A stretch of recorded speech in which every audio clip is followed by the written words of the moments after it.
یہ ماہ مبارک کی رونقیں ہیں، رحمتوں کا نزول ہے۔ روز و شب ہر لفظ سے دعائیں نکلتی ہیں، کیا کیا تیری ذات کی عطائیں ہیں، نعمتوں سے ہر دسترخوان سجا ہوا ہے۔ یہ اس ماہ مبارک کی برکتیں ہیں۔ دوستو، آج میں آپ کے لیے ایسا دلچسپ واقعہ لے کر آیا ہوں جس کو سن کر آپ کی روح کانپ اٹھے گی اور دل دہل جائے گا۔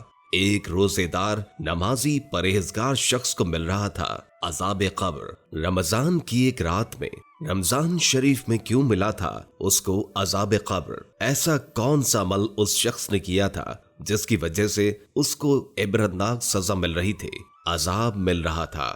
حضرت علی بن مدینی رحمت اللہ تعالی علیہ جلیل القدر فرماتے ہیں، محدث اور امام بخاری رحمت اللہ تعالی علیہ جیسے محدثین کے استاد رہے ہیں، انہیں علم الحدیث میں امام مانا جاتا ہے۔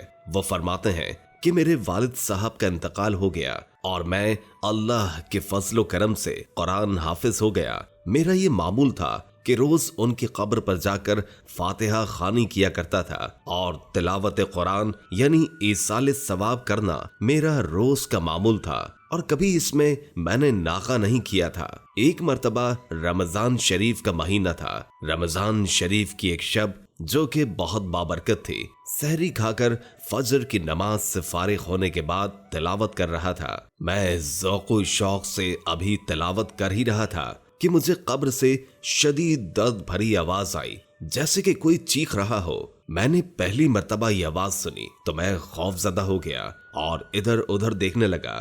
اندھیرے کی وجہ سے مجھے کچھ نظر نہیں آ رہا تھا۔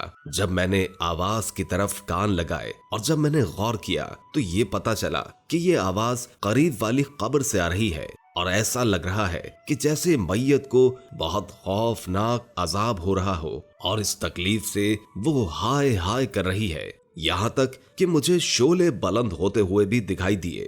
بس پھر کیا تھا، میں پڑھنا پڑھانا تو بھول ہی گیا اور خوف کی وجہ سے میرے رونگٹے کھڑے ہو گئے، اور میں اسی قبر کی طرف متوجہ ہو کر بیٹھ گیا اور اس کے پاس جا کر بیٹھ گیا۔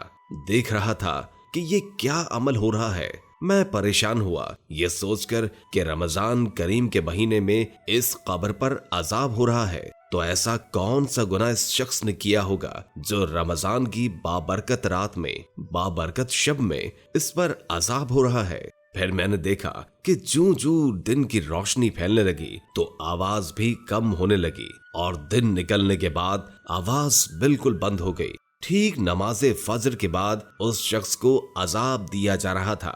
جب لوگوں نے آنا جانا شروع کر دیا تو وہاں سے ایک شخص گزر رہا تھا جو کہ میری جان پہچان کا تھا۔ میں نے اسے مخاطب کیا اور کہا، بھائی جان ذرا ادھر آئیے گا، میری بات سنیے گا، مجھے ایک بات بتائیے، یہ جو میرے والد صاحب کی قبر ہے اس کے پاس ایک اور قبر بنی ہوئی ہے، یہ کس شخص کی ہے؟ کیونکہ یہ شخص بہت ہی خطرناک سزا میں مبتلا ہے۔ کون ہے یہ شخص؟ اور جب اس نے اس شخص کا نام لیا تو اس شخص کو میں بھی جانتا تھا اور وہ بھی جانتا تھا، اور یہ جان کر مزید حیرت ہوئی کہ وہ میرے ہی محلے میں رہتا تھا، بہت پکا اور پختہ نمازی تھا، 5 وقت کی نماز با جماعت پڑھا کرتا تھا اور صف اول میں کھڑا ہو کر ادا کیا کرتا تھا، اور سب سے پہلے مسجد وہی شخص پہنچتا تھا۔ وہ انتہائی کم گو تھا، بہت کم باتیں کیا کرتا تھا، انتہائی شریف آدمی تھا اور کسی کے معاملات میں داخل نہیں دیتا تھا۔ جب بھی کسی سے ملتا تو بہت اچھے اخلاق سے ملتا، ورنہ زیادہ تر وہ ذکر و تسبیح میں مشغول رہتا۔ جب میں اس کو پہچان گیا تو مجھ کو یہ بات بہت گرا گزری، یعنی مجھے شدید حیرت کا جھٹکا لگا کہ اتنا نیک دل شخص، نیک آدمی، اور اس پر یہ عذاب، اور رمضان کی بابرکت رات میں اتنا بھیانک عذاب کہ آگ کے شعلے بلند ہو رہے ہیں، اور مسلسل فجر کی نماز کے بعد سے آذان کے بعد تک، اور انتہائی خطرناک درد بھری آواز جیسے کہ اندر سے اسے سانپ بچھو ڈنک مار رہے ہو، اور اسے بہت سخت طریقے سے شدت والی سزا دی جا رہی ہے۔ میرے دل میں اچانک خیال آیا کہ مجھے یہ بات جاننے کی کوشش کرنی چاہیے کہ اس سے ایسا کون سا عمل ہو گیا ہے۔ میں نے سوچا کہ اس کی تحقیق کرنی چاہیے کہ اس سے کون سا گناہ سرزد ہو گیا کہ جس کی وجہ سے اس کو یہ خطرناک عذاب ہو رہا ہے۔